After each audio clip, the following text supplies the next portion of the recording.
سن 2 ہجری میں ماہ شعبان المبارک میں اللہ تعالیٰ نے اہل ایمان پہ روزے فرض فرمائے۔ اسلام کی بنیاد، اساس اور جڑوں میں سے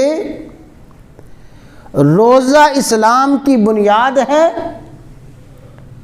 اور اہل ایمان پہ اللہ تعالیٰ نے روزے فرض فرمائے ہیں۔ فرمایا یا ایھا الذین آمنوا، اے ایمان والو، کتب علیکم الصیام، تم پہ روزے فرض کر دیے گئے ہیں۔ پہلے اللہ تعالیٰ نے خطاب فرمایا اہل ایمان کو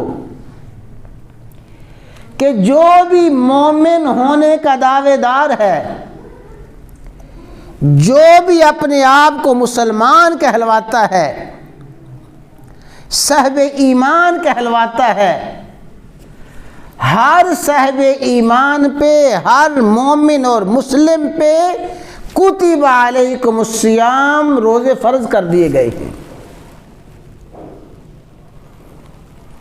اور امام الانبیاء، سید الانبیاء، سیدنا و مولانا محمد الرسول اللہ صلی اللہ تعالی علیہ وسلم نے ماہ شعبان کے آخری ایام میں ماہ رمضان المبارک کے بالکل قریب جو خطبہ ارشاد فرمایا، اس خطبے میں بھی آپ نے یہی فرمایا کہ اللہ تعالیٰ نے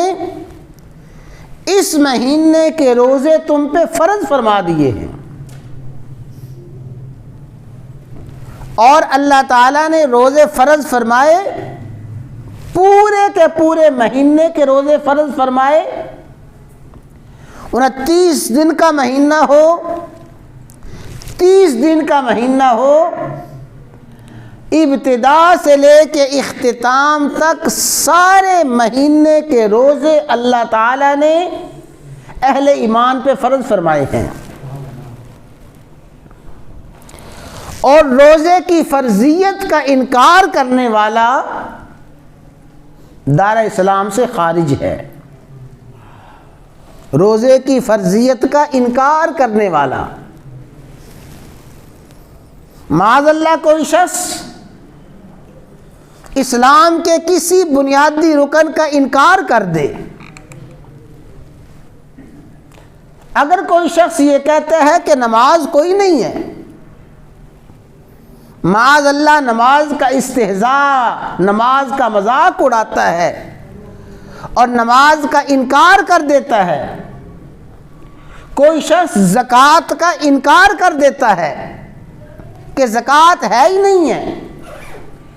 اسی طرح اگر کوئی شخص رمضان مبارک کے روزوں کا انکار کر دیتا ہے